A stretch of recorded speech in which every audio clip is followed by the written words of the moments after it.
Hello friends, welcome to my channel Cute Vlogskavi. இன்னைக்கு நம்ம செய்ய போறது சூப்பரான சிம்பிளான ஒரு ஒயிட் குருமா, வெள்ளை குருமா தாங்க இன்னைக்கு நம்ம செய்ய போறோம். இது வந்து சப்பாத்தி, பூரி, இட்லி, தோசை எல்லாத்துக்குமே சூட் ஆகும். இதுக்கு நான் என்ன பண்ணியிருக்கேன்னா ஃபஸ்ட்டே வந்து ஒரு 7-8 பீஸ் முந்திரி, தேங்காய் இந்த சைஸில் ஒரு 20 பீஸ், அப்புறம் சோம்பு ஒரு 2 ஸ்பூன் போட்டு 1/2 கிளாஸ் தண்ணியில் நான் ஊற வச்சிட்டேன். அப்புறம் இதை மைய அரைச்சிடணும்.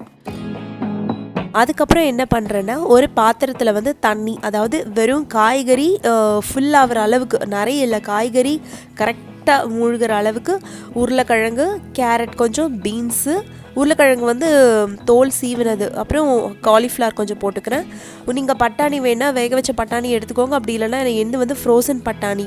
இதை அப்படியே ஒரு 10 நிமிஷம் கொதிக்க விடுங்க. நல்லா ஒரு பாத்திரத்தை போட்டு தட்டு போட்டு க்ளோஸ் பண்ணி மூடிட்டு கொதிக்க விடுங்க. ஆனால் மஞ்சத்தூள் எதுவும் போடக்கூடாது, இது ஒயிட் குருமான்றதுனால மஞ்சத்தூள் போடக்கூடாது கொதிக்க வைக்கிறப்ப. இப்போ காய்கறிலாம் வெந்துடுச்சு. நான் வேறு ஒரு பேனில் இப்போ ஒரு 3 டேபிள் ஸ்பூன் அளவுக்கு கடலை எண்ணெய் சேர்த்துக்கிறேன். அதுக்கு நெக்ஸ்ட்டு எண்ணெய் காஞ்ச பிறகு ஒரு 3 பிரிஞ்சி இலை, ஒரு 3 லவங்கம், 1 இல்லை 2 ஏலக்காய், அது இல்லாமல் ஒரு 2 பீஸ் பட்டை, இதை வரைக்கும் போட்டு நான் ஃபஸ்ட்டு சேர்த்துக்கிறேன். கூடவே கொஞ்சம் சோம்பு அதில் போட்டுக்கிறேன். இது நல்லா வதக்கி விட்டுருங்க ஸ்லோ ஃப்ளேமில் வச்சு. இப்போ இதெல்லாமே நல்லா பொரிஞ்சு வந்த பிறகு அடுத்து நீங்கள் என்ன பண்ணுன்னா ஒரு 2 இல்லை ஒரு 3 பச்சை மிளகா சேர்த்துக்கோங்க. ஃபைனாக நீங்கள் கட் பண்ண வேண்டாம், நடுவில் ஒரே ஒரு சாப் மட்டும் பண்ணிட்டா போதும்.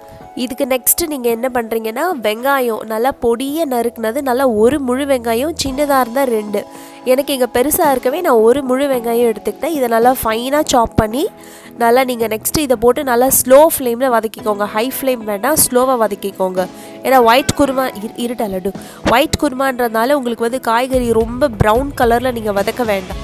இது ஒரு 5 நிமிஷம் வதங்கினதுக்கப்புறம் என்ன பண்ணுறீங்கன்னா அடுத்து இஞ்சி பூண்டு பேஸ்ட்டு, அதை நல்லா மிக்சியில் போட்டு பிளெண்ட் பண்ணிக்கிட்டேன். அதை வந்து ஒரு 2லேருந்து ஒரு 3 ஸ்பூன் அளவு, ஒரு மீடியம் சைஸ் ஸ்பூனில் ஒரு 2-3 ஸ்பூன் நீங்கள் சேர்த்துருங்க. சேர்த்துட்டு இப்போ நல்லா கொஞ்சம் நல்லா ஒரு ஹை ஃப்ளேமில் ஒரு 2 நிமிஷம் நல்லா போட்டு இதை வதக்கி எடுத்துருங்க. ஏன்னா இஞ்சி பூண்டு பேஸ்ட் வந்து பச்சை ஸ்மெல் போடணுன்னா ஹை ஃப்ளேமில் ஒரு 5 நிமிஷமாவது அதை வதக்கி தான் ஆகணும். இப்போ அடுத்து இந்த ஸ்டேஜில் தான் நம்ம கொதிக்க வச்சு அந்த வேக வச்ச தண்ணியோடு சேர்த்து அந்த காய்கறி மொத்தத்தையும் இதில் நம்ம சேர்த்துடுறோம்.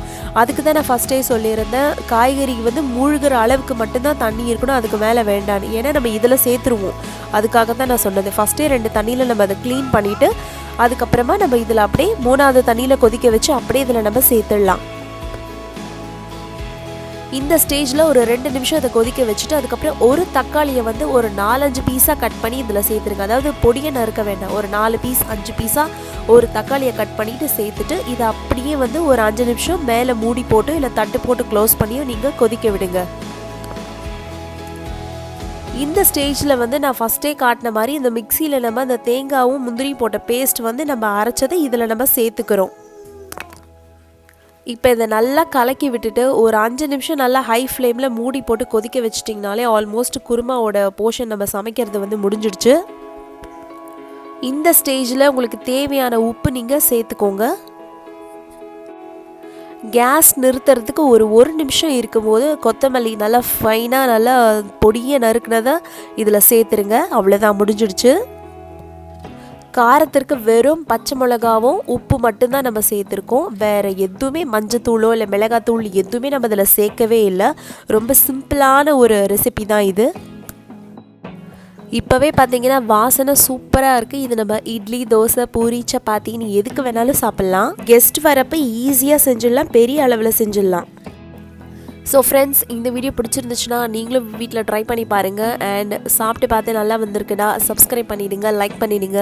பாய்.